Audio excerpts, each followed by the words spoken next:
श्री स्वामी समर्थ. सगळ्यांना आजचा दिवस आनंदाचा आरोग्याचा जावो हीच स्वामी चरणी प्रार्थना करते.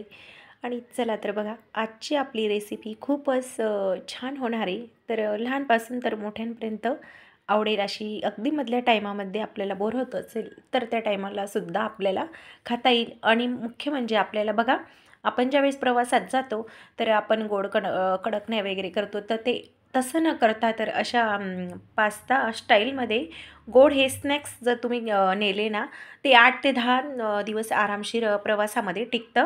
आणि मुलांनासुद्धा टिफिनमध्ये द्यायलासुद्धा खूपच छान. कधी मुलांची सहल वगैरे किंवा जवळच्या जवळ कुठं जाणं झालं तर मुलांना तुम्ही टिफिनमध्ये देऊ शकता.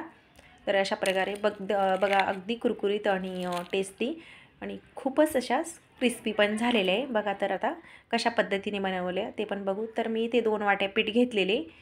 आता तुम्हाला जास्त कमी प्रमाणात बनवायचे असेल तर कुठल्याही 1 वाटी घ्यायची, किंवा जास्त ती प्रमाण 1 वाटीचं प्रमाण ठेवायचं. तर मी इथे 2 वाट्या घेतलेले. चवीनुसार मीठ ॲड केलेले. थोडेसे ओवा आहे ना, ते हातावर क्रश करून घेतलेले आहे. आणि 2 मोठे चम्मच मी तीळ घालून घेतलेली. आणि थोडंसं मी इथे गावरानी तूप पण टाकलेले. आणि हातावर आता छान हाताने आपल्याला हे पीठ हे ना चोळून घ्यायचं आहे. म्हणजे ज्या वस्तू आपण टाकलेल्या आहे ते सगळ्या मिक्स करून घ्यायच्या आहे, हाताने चोळून घ्यायच्या आहे पिठाला. आणि त्याच्यानंतर मग आपल्याला गुळाचं मी साईडला पाणी केलेले. गुळ पण मी 1 वाटी घेतलेली, छोटी वाटी. आणि ते पण पाणी करून मी आता साईडला गार करायला ठेवलेले. तर बघा, अशा पद्धतीने पीठ आपल्याला चोळून घ्यायचं आहे.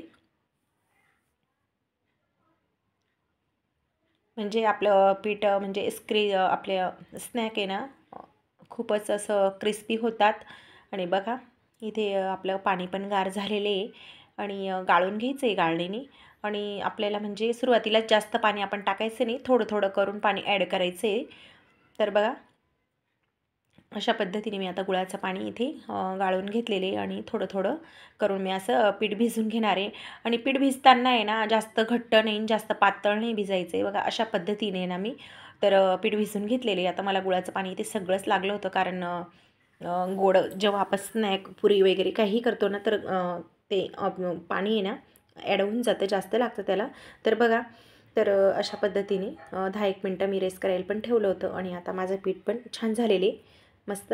तर बघा, तर मी आपल्या पोळीच्या साईजपेक्षा थोडासा मोठा उंडा घेतलेला आहे इथं.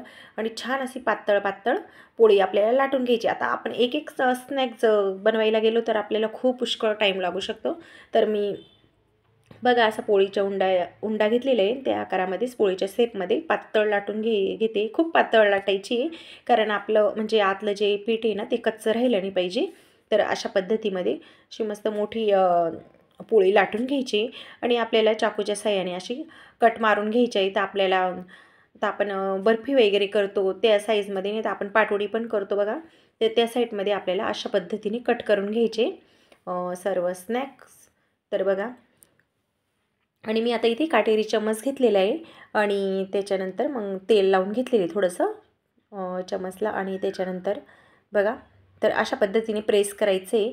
तर दोघी साईडतून प्रेस करायचं आहे आपल्याला. तर आपला शेप जेणेकरून पास्ता शेप आपल्याला येईल. आपल्या स्नॅक्स छान दिसतील, जेणेकरून आकर्षक दिसतील आणि खायला पण तितके सुंदर दिसतील. तर बघा, दोघी साईडतून मी अशा पद्धतीने प्रेस करून घेतलेले. हे बघा, अशा पद्धतीने. तर व्हिडिओ थोडासा मोठा होईल, पण स्किप न करता नक्की बघा, जेणेकरून तुम्हाला पण म्हणजे करायला सोपं जाईल. आणि जेणेकरून समजेल, ते खूप सोपं आहे करायला. माझ्या मुलीनेसुद्धा मला मदत केली होती नव्याने. ती पण म्हणजे मुली पण असं पटपट नंतरून करून देत होते जेव्हा मी तळायला बसली तेव्हा. तर बघा, अशा पद्धतीने बघू शकता. तुम्हाला इथे समजलं असेल तर मी अजून करून दाखवते तुम्हाला 2-3. तर बघा, अशा पद्धतीने करायचे आहे. आणि आपल्याला म्हणजे खूप सुंदर दिसतं ना दिसायला. आणि बाहेरचं काही, कुठे बाहेर आपण फिरायला गेलो, बाहेरचं काही घेण्यापेक्षा तर आपण हे घरी बनवलेलं पण खूपच छान कधी पण. आणि प्रवासात जरी नेलं ना, 8 ते 10 दिवस तुम्हाला आरामशीर असं पुरेल. तर बघा, अशा पद्धतीने मी पटापट करून घेतले. आणि त्याच्यानंतर दुसरं पण तसंच लाटून घेतलं. आणि ते पण मी पटापट करून घेतले. बघा, किती छान दिसतं आहे ना. तर ही रेसिपी ना तुम्ही पण नक्की ट्राय करा आणि आपल्या चॅनलला लाईक शेअर सबस्क्राईबसुद्धा नक्की करा, जेणेकरून तुम्हाला नवनवीन अशाच रेसिपी बघायला भेटतील. तर बघा दुसरा उंडा पण मी इथे आता पिठाचा घेतलेला आहे. आता असं कोळपाटला तेल लावून घेतलेले आणि ते पण पातळ पोळी मी अशी छान लाटून घेणार आहे अशा पद्धतीमध्ये.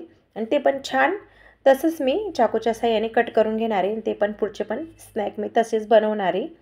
तर बघू शकता तुम्ही अगदी पातळ पातळ पोळी लाटून घेतलेली आणि अशा पद्धतीने मी कट करून घेतलेले बघा. आणि इकडे मला नव्यासुद्धा मदत करत होती, तिलासुद्धा अगदी सहज जमले. तिलासुद्धा म्हणजे ते नवीन काहीतरी बनवलं ना मुलांना पण ते वेगळंच वाटतं, त्याच्यामुळे ती पण आवडीने बनवत होती. आणि आता इथे कढईमध्ये तेल ठेवलेलं होतं, ते पण गरम झालेले आहे. आणि बघा अशा पद्धतीने मी आता इथे तळून घेते. तर हे बघा गोल्डन रंग येईपर्यंत छान मस्त क्रिस्पी तळून घ्यायचे. आणि आपण जे तीळ घातलेलं होतं ते पण खूपच छान आकर्षक दिसतंय बघा. तर अशा पद्धतीने आपले स्नॅक्स इथं अगदी रेडी झालेले. तर चला मग तुम्ही पण ही रेसिपी नक्की ट्राय करा आणि आपल्या चॅनलला लाईक शेअर सबस्क्राईब